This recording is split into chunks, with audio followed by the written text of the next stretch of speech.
देश की सुरक्षा प्रथम है। हम अपनी सुरक्षा के साथ खिलवाड़ नहीं कर सकते हैं। अब डिजिटल में व्यूज़ और टीआरपी का चक्कर है, कितने लाइक होंगे, कितने शेयर होंगे। हाँ, अच्छी आपकी खबर है, आप उसके लिए व्यूज़ लीजिए, शेयर भी लीजिए, लेकिन आप जब ऐसी खबर के ऊपर व्यूज़ पाते हैं कि हम दिखा रहे हैं कि हमारी फ़ौज क्या कर रही है, हम दिखा रहे हैं हमारी सरकार का ये कैसा है, जहाँ हम दिखा रहे हैं कुछ ऐसी चीज़ें जो नहीं दिखानी चाहिए, उससे टीआरपी मिल रही है, तो उससे कहीं न कहीं पूरे समाज पे इसका असर पड़ता है। एक चीज़ और है जो आम लोगों के दिमाग में बैठ गई है, मीडिया वाले पैसे खाते हैं। कौन खिला रहा है पैसे भई?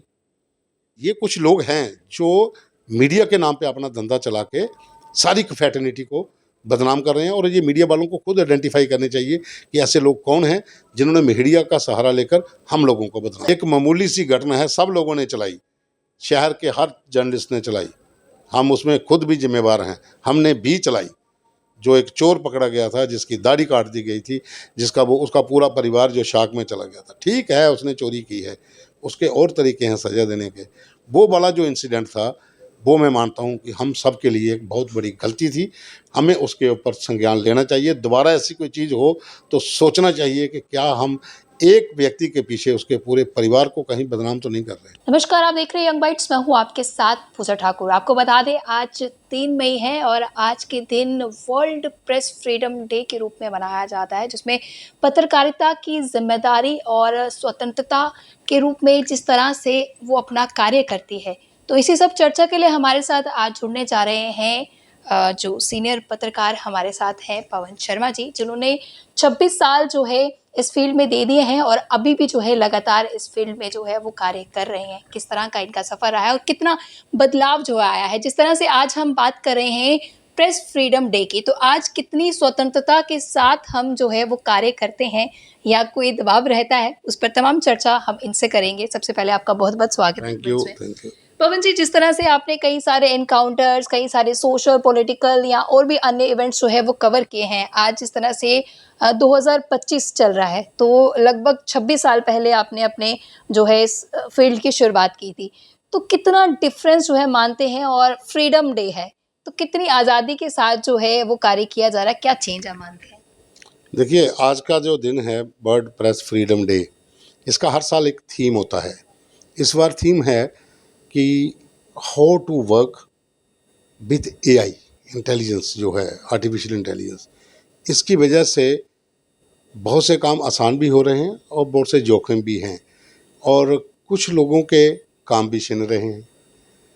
तो मुद्दा रोज़गार का भी है, रोटी का भी है, उस पे भी असर पड़ रहा है। तो कहीं न कहीं जो फ्रीडम की अगर आप बात कर रहे हो, ये तो मैंने बता दिया कि थीम इसका एआई को लेकर है इस बार। इसमें सेमिनार्स होंगे, वो चल रहे हैं, जगह-जगह पे चल रहे हैं, ऑल ओवर वर्ल्ड होता है। बेसिकली ये 1948 से शुरू हुआ था, जब ये प्रोसेस कि वर्ल्ड की ह्यूमन राइट्स को लेकर, स्वतंत्रता को लेकर हम किस तरह से दिन को मनाएँगे, ये दिन कितना हमारे लोगों के लिए काम करेगा। डिपेंड्स ये करता है कि आपकी स्टेट में, आपके कंट्री में कितनी ऑर्गेनाइजेशंस हैं, जो रिपोर्टर्स के लिए, एडिटर्स के लिए, जो वीडियो जर्नलिस्ट हैं, कैमरामैन जिन्हें हम कहते हैं, उनके लिए कौन काम कर रहा है, उनके बारे में कौन सोचेगा। तो अगर कुल मिलाकर बात करूँ तो ये सब ढकोसले हैं, सब लोग, ये बाज़ार है, मार्केट है। किसी का भी अगर आप बात करोगे, market in the mean sense कि आपकी स्वतंत्रता ज़ीरो है। अगर आपने कोई ऐसी खबर चला दी जो आपके मालिक को पसंद नहीं है, या तो खबर डिलीट कर दीजिए या फिर बोरी बिस्तरा बांध दीजिए। तो फ्रीडम कितनी है वो खुद आप आइडिया लगा लो। फ्रीडम कहीं नहीं है, अब ये एक बाज़ार बन चुका है। वो पुरानी पत्रकारिता थी, जब झोला पहन के वो खादी का कुर्ता पहना होता था तो वो कहते थे अखबार छपती है तो हमारी रोजी रोटी चलती है। अब वो नहीं है, अब अखबार बिना विज्ञापन के नहीं छपती है, और विज्ञापन आपको तभी मिलेगा जब आप उस संस्था के खिलाफ नहीं लिखोगे, उस सरकार के खिलाफ नहीं लिखोगे तो विज्ञापन बंद। तो ऑटोमेटिकली जब विज्ञापन बंद हुआ तो प्रेस भी बंद हो जाएगी, और जो काम करने वाले हैं वो भी अपने घर को जाएंगे। कुछ कड़वी चीज़ें होती हैं, लोग उसका सामना नहीं करते हैं, लेकिन करना चाहिए। देखिए, पत्रकारिता जो है ये अब जो है ये कि अब बदलाव इसमें बहुत ज़्यादा, पहले की अलग बात थी। पहले सरकारें भी इतना ज़्यादा कंट्रोल नहीं करती थी, अब सरकारों का कंट्रोल भी है, लेकिन वो कंट्रोल किस लिए है? क्योंकि पहले सरकारों के समय में पत्रकार भी अपने तरीके से काम करते थे, अब वो तरीका भी चेंज हो गया है। अब जब आप इस तरह के काम करोगे तो आपके ऊपर चेक भी होगा, जब चेक होगा तो चेक कौन रखेगा? जिस तरह से अभी आप देखो, 2 बार एडवाइज़री आ गई है। कल भारतीय सेना ने एडवाइज़री की है कि अभी जो स्थिति बनी हुई है उसमें आपको क्या चलाना है क्या नहीं चलाना है। लेकिन कुछ लोग अभी भी धड़ल्ले से वो वीडियो चलाए जा रहे हैं, टैंक जा रहे हैं, गाड़ियाँ जा रही हैं, वो दिखाए जा रहे हैं। मतलब एथिक्स का हम कहेंगे कि आज के समय में जो एथिक्स है उस पर नहीं चला जा रहा है। जो एक प्रिंसिपल रहता है एक जर्नलिस्ट का, उन चीज़ों पर वो नहीं खरा उतर पा रहे। तो इस पर क्या लगता है कि कोई चेक भी जो है इस पर होना चाहिए जो नहीं हो पा रहा है, जिस वजह से जो है लोगों को पैनिक करने के लिए कुछ फेक वीडियोज़ जो है वो वायरल किए जाते हैं? गलतियाँ तो अपनी भी हैं, पहले अपनी गलती को मानना चाहिए, उसके बाद सरकार पर भी ब्लेम लगाना चाहिए। देखिए, 3 बड़े प्लेटफ़ॉर्म हैं। आपके पास इलेक्ट्रॉनिक्स मीडिया है, प्रिंट है और डिजिटल है। अब प्रिंट में जैसा मैंने पहले कहा, अखबारों की मजबूरी है, बिना विज्ञापन के अखबार नहीं छपेगी। आप ₹1.5 की, ₹2 की, ₹3 की या ₹5 की अखबार खरीदते हो, 16 पेज, 17 पेज उसमें नहीं छपते हैं। स्याही भी लगती है, काम करने वाले लोग भी होते हैं। अखबार बेच के पैसा पूरा नहीं होता। इलेक्ट्रॉनिक्स चैनल्स में बहुत बड़ी ज़्यादा सैलरीज़ होती हैं, रिपोर्टर्स को गाड़ियाँ मिलती हैं, ऑफिस मिलते हैं, जो एडवर्टाइजमेंट आती है उससे पैसा मिलता है, चैनल तभी चलता है। उनकी भी अपनी मजबूरियाँ हैं।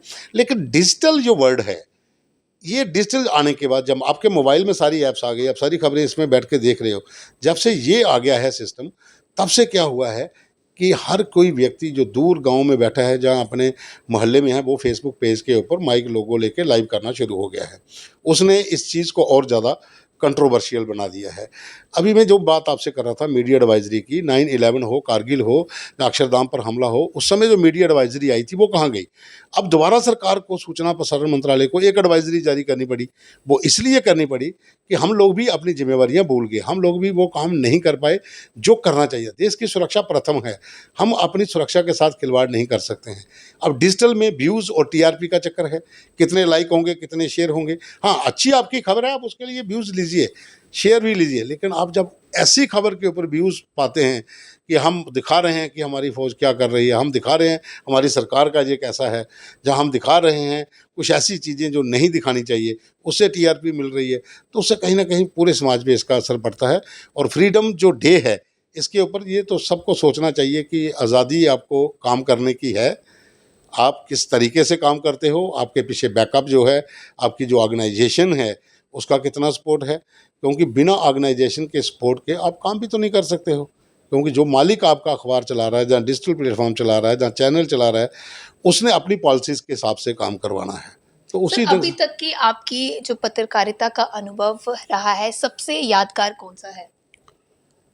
हमारा तो पहले दिन से ही यादगार है, जब से हमने शुरू किया था, जब अभी भी कर रहे हैं, तो हर दिन यादगार होता है।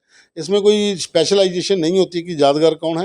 हाँ, इतना ज़रूर है कि जब इनकाउंटर्स होते थे, जब नेशनल चैनल में थे, तब हम जाते थे कवरेज के लिए, राजौरी पुंछ जाते थे, डोडा किश्तवाड़ जाते थे, जहाँ एलसी पर फायरिंग होती थी तब जाते थे, इंटरनेशनल बॉर्डर पर शेलिंग होती थी तब जाते थे। कई बार ऐसे चांस होते हैं। पठानकोट इनकाउंटर भी एक यादगार था, जब वहाँ पर नए साल के ऊपर अटैक हो गया था, जैश ए मोहम्मद के टेररिस्टों ने किया था, वो भी एक यादगार था। चिनौर इनकाउंटर जो था, जो जब बाबा अमरनाथ का आंदोलन चल रहा था, उस समय एक अटैक हुआ था, वो भी एक यादगार था। कई जगह पर बड़ा क्लोजली है, बहुत से जर्नलिस्ट हैं, हर जर्नलिस्ट जो है वो अपने फील्ड में काम करता है, लेकिन सांबा इनकाउंटर में भी सबसे ज़्यादा कि सबको लेटना पड़ा था, गोलियाँ ऊपर से जा रही थी। ये बहुत से किस्से होते हैं। आज के जो जर्नलिस्ट आए हैं, उनके लिए क्या कुछ कहेंगे?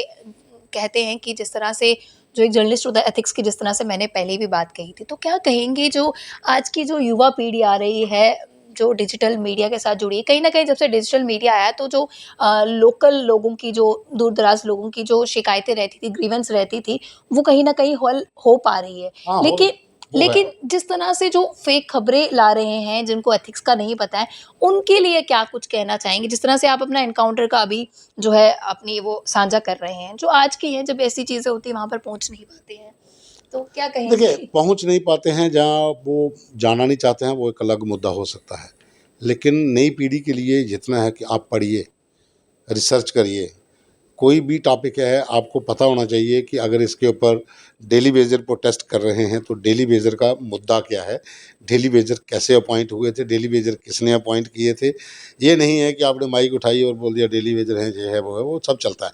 अब वो इतना ज़्यादा, तभी मैं कह रहा हूँ कि आप रिसर्च करिए, पढ़िए, पढ़ना बहुत ज़रूरी है। किसी भी सब्जेक्ट के ऊपर काम करना हो, उसके बारे में नॉलेज होनी चाहिए। और दूसरा, आपके पास शब्द होने चाहिए, वोकैबुलरी। आप हाँ वो करोगे, माइक पकड़ के कुछ नहीं आता है तो वो बात अलग हो जाती है। प्रोटेस्ट चल रहा है, आप कुछ भी बोले जा रहे हो, प्रोटेस्ट किसी मुद्दे और पे आप कुछ और। इसलिए नई पीढ़ी के लिए यही है कि आप पढ़िए, रिसर्च करिए और जो टॉपिक है उस टॉपिक को पहले समझिए। हाँ, कई बार क्या होता है कि हाश पास में आपको इमरजेंसी में आप, हम जैसे अभी बैठे हैं जहाँ पर आप मेरा इंटरव्यू कर रहे हो, अभी बाहर ब्लास्ट हो जाता है, इंटरव्यू को छोड़ के जल्दी भागना है। लेकिन आप जो रिपोर्टिंग करने जा रहे हो, जब तक आपका समय है वहाँ तक पहुँचने में, आपने अपने दिमाग को रिसाइकिल करना है। ये कब हुआ था, पहले कितने अटैक हुए हैं, कब कब क्या हुआ था, आपकी याददाश्त होनी चाहिए, आपके दिमाग में होना चाहिए कि पहले कितने हमले हुए हैं, कहाँ कहाँ पे बड़े हमले हुए हैं, किसने हमले करवाए हैं। अब मैं दावे से कह सकता हूँ पहलगाम का हमला हुए आज कितने दिन हो गए, मंगलवार को हुआ था, मंगलवार को 8 दिन हो गए, बुध वीर शुक्र, आज 4 दिन ठहरो, किसी रिपोर्टर के आगे माइक रख के पूछना पहलगाम में अटैक हुआ था, क्या हुआ था, वो भूल गया होगा। शॉर्ट मेमोरीज जो है वो ख़त्म कर देती है। पवन सर, आपके लिए सच्ची पत्रकारिता क्या है? अब कहाँ है सच्ची पत्रकारिता? है पत्रकारिता, पत्रकारिता होती है उसमें सच्ची और क्योंकि दूसरे, झूठ भी बड़ा कुछ आता है ना, हाँ फेक। वो देखो क्या है, देखो, सच्ची पत्रकारिता एक अलग मुद्दा होता है, वो मुझे नहीं लगता कि वो उसके ऊपर बात भी करनी चाहिए। हाँ, फेक वीडियो नहीं चलाएं, फेक न्यूज़ ना फैलाएं, क्योंकि प्राइवेसी भी एक बहुत ज़रूरी होती है हर व्यक्ति की। फेक न्यूज़ से क्या होता है, एक ऑर्गेनाइजेशन का नाम बदनाम हो जाता है। पूरी पुलिस खराब नहीं है, पुलिस के अंदर एक दो लोग खराब हैं तो आप उन लोगों की खबर कर रहे हो, जोड़ पूरी ऑर्गेनाइजेशन को इम्पैक्ट उस पर भी पड़ता है। लेकिन वो किस तरीके से आप खबर कर रहे हो, मैं नाम नहीं लूँगा, कल एक पुलिसकर्मी पकड़ा गया था जिसने स्नैचिंग की थी। एक रिपोर्टर जो हैं वो उस पर लाइव कर रहे थे, वो कह रहे थे कि खाकी पे एक बार फिर लगा धब्बा, खाकी को हुई बदनाम, पुलिस वाले भी लूट रहे हैं लोगों के पर्स। पुलिस वाले, एक व्यक्ति ने काम किया है, उसकी गलती है, ऑर्गेनाइजेशन का बंदा है, नेचुरल सी बात है, ऑर्गेनाइजेशन का नाम आएगा। लेकिन आप खबर को किस तरीके से बता रहे हो वो आप पे डिपेंड करता ब्लैक है। शिप्स तो हर वो हर फील्ड में जगह तो पे रहती ही हैं, रहती वो तो जर्नलिस्टों में क्यों कौन से बिल्कुल, कम है, बिल्कुल। यहाँ भी तो भीड़ लगी हुई है। सबके सबका अगर नाम लेने पे आओगे तो शाम को खाना नहीं खा पाएंगे ये लोग। इनकी छोड़िए, वो ये तरीका है, आप खबर को किस तरह से ऑन एयर करते हो। एक पत्रकार को किस तरह का रोल जो है वो अदा करना चाहिए? जिस तरह से ब्लैकमेलिंग की भी बात की, ब्लैक शिप्स की भी हमने बात की, तो आपके नज़रिए से किस तरह से जो आज की पीढ़ी आ रही है उनके लिए क्या मैसेज जो है रहने वाला, किस तरह का उनको रोल अदा देखो, करना चाहिए? एक चीज़ तो सबसे बड़ा दिक्कत हमारे यहाँ पर ये है कि ब्लैकमेलिंग। ब्लैकमेलिंग क्या है? ब्लैकमेलिंग है कि आपके पास किसी की खबर आई, उस खबर के बदले आपने कहा कि मैं ये खबर नहीं चलाऊंगा, आप मुझे पैसे दीजिए। ठीक है, ये है ना। खबर क्या थी? जो बंदा पैसे दे रहा है वो सही तो खुद भी नहीं है, वो गलत है ना। तो वो अपनी खबर को छुपाने के लिए पैसा दे रहा है, लेकिन पत्रकार अपनी जो जो उसके एथिक्स हैं उनके साथ समझौता कर रहा है, वो भी गलत है। वो एक ब्लैकमेलिंग है। एक एक चीज़ और है जो आम लोगों के दिमाग में बैठ गई है, मीडिया वाले पैसे खाते हैं। कौन खिला रहा है पैसे भाई? आप मुझे एक बताइए, दूर दराज बैठा हुआ एक सरपंच जो है खौड़ ब्लॉक में, वो चाहता है कि जम्मू से 4 मीडिया वाले मेरी ये खबर चलाएं, मैंने अपने इस खौड़ ब्लॉक के अंदर एक स्कूल बनाया है। अब जो 15,000 रुपये के ऊपर रिपोर्टर प्रेस क्लब में बैठा है कैमरामैन को साथ लेके, दोनों को 15,000 मिलता होगा या 18,000 दोनों को मिलता होगा, बस स्कूटी पे खौड़ जाएंगे, वहाँ पर वो ब्लॉक आपने बना दिया उसकी खबर करने जाएंगे और वहाँ से वापस आएंगे तो कंपनी बोलेगी इसका तो तेल हम देंगे नहीं आपको, किसने बोला वहाँ पर जाइए। एक वो प्रोसेस है कि वो जो, मैं एक मिसाल दे रहा हूँ, मैं कह नहीं रहा हूँ, एक मिसाल दे रहा हूँ। अगर वो कल को कहता है कि मैं अपनी गाड़ी बेचता हूँ, मेरी गाड़ी में 10 पत्रकार आ जाइए, आपने दोपहर को आना, मैं खाना भी खिला देता हूँ, तो मेरी ये खबर करिए। हर काम हर तरीके से होता है, वो ब्लैकमेलिंग नहीं है। लोगों ने एक कंसेप्ट बना लिया, मीडिया वाले पैसे खाते हैं, मीडिया वाले ब्लैकमेल करते हैं। अरे करते कौन हैं, किसको कर रहे हैं, वो करने का तरीका कैसा है? कोई किसी को ब्लैकमेल कर सकता है, आप मुझे ब्लैकमेल कर सकते हो क्या? या किसी भी पुलिस अधिकारी को आप ब्लैकमेल कर सकते हो? ऐसा नहीं होता है। क्या होता है, कुछ लोग ऐसे हैं जिनका मीडिया से कोई लेना देना नहीं है, उन्होंने ये इस दुकानदारी को चलाया हुआ है, उसकी वजह से सारा मीडिया उसकी चपेट में आ रहा है। लोग वेरीफाई नहीं करते हैं। वो कहता है कि मैं आपकी खबर नेशनल चैनल में चला दूंगा। भाई साहब, उसको पूछिए नेशनल चैनल का आई कार्ड दिखा दे, तो कौन से चैनल में काम कर रहा है। वो फ़ोन के ऊपर धमकाकर पैसे ले जाता है और वो 4 लोगों को बताता है मीडिया वाले मुझे ब्लैकमेल करके ले गए। वो कौन मीडिया वाला है भाई, बताओ तो सही, उसका संस्थान कौन सा है, वो कहाँ पे काम कर रहा है। बहुत सी शिकायतें पुलिस के पास ऐसी हवा में आती हैं कुछ बंदों के नाम होते हैं, वो उन बंदों को पास बैठे हुए नहीं पहचानते, लेकिन कहते हैं वो तो मेरा दोस्त है, वो उस नेशनल चैनल का मेरा बहुत बढ़िया दोस्त है, वो साथ ही बैठा होता है।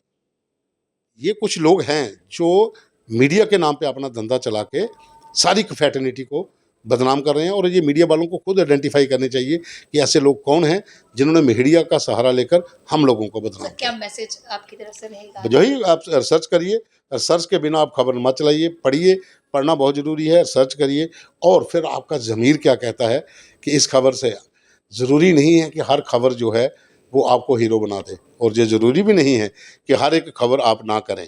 आप खबर करिए, लेकिन एक खबर से अगर किसी की ज़िंदगी बर्बाद हो रही है तो उसको दूर से ही नमस्ते कर दीजिए, उस खबर को करने की ज़रूरत ही नहीं है। अब एक परिवार जो है आपकी एक खबर से बदनाम हो जाता है, पूरी तरह से मार्केट में वो बाहर नहीं निकल सकते हैं। एक मामूली सी घटना है, सब लोगों ने चलाई, शहर के हर जर्नलिस्ट ने चलाई, हम उसमें खुद भी जिम्मेवार हैं, हमने भी चलाई। जो एक चोर पकड़ा गया था जिसकी दाढ़ी काट दी गई थी, जिसका वो उसका पूरा परिवार जो शाक में चला गया था, ठीक है उसने चोरी की है, उसके और तरीके हैं सज़ा देने के। वो वाला जो इंसिडेंट था वो मैं मानता हूँ कि हम सब के लिए एक बहुत बड़ी गलती थी, हमें उसके ऊपर संज्ञान लेना चाहिए। दोबारा ऐसी कोई चीज़ हो तो सोचना चाहिए कि क्या हम एक व्यक्ति के पीछे उसके पूरे परिवार को कहीं बदनाम तो नहीं कर रहे। जी। ये सोचने वाली बात। बहुत बहुत धन्यवाद हमारे साथ जुड़ने के लिए। तो आज के दिन को लेकर हमारे साथ सीनियर जर्नलिस्ट पवन शर्मा जी थे, जिन्होंने अपना एक्सपीरियंस भी बताया और बताया कि किस तरह का बदलाव जो है उस समय से लेकर इस समय तक जो है आया है। इनका साफ तौर से तमाम जर्नलिस्ट के लिए कहना है कि जब भी किसी स्टोरी के लिए जाते हैं या किसी भी कार्य के लिए जाते हैं तो उसकी स्टडी, उसकी रिसर्च करना जो है वो ज़रूरी। उम्मीद है कि आप कहीं ना कहीं कुछ ना कुछ सीख आपको इनसे ज़रूर मिली होगी। अगली वीडियो लेकर फिर मैं हाजिर होंगी, तब तक के लिए आप देखते हैं यंग वाइट्स, जर्नलिस्ट अमन शर्मा के साथ मैं पूजा ठाकुर, यंग वाइट्स जम्मू।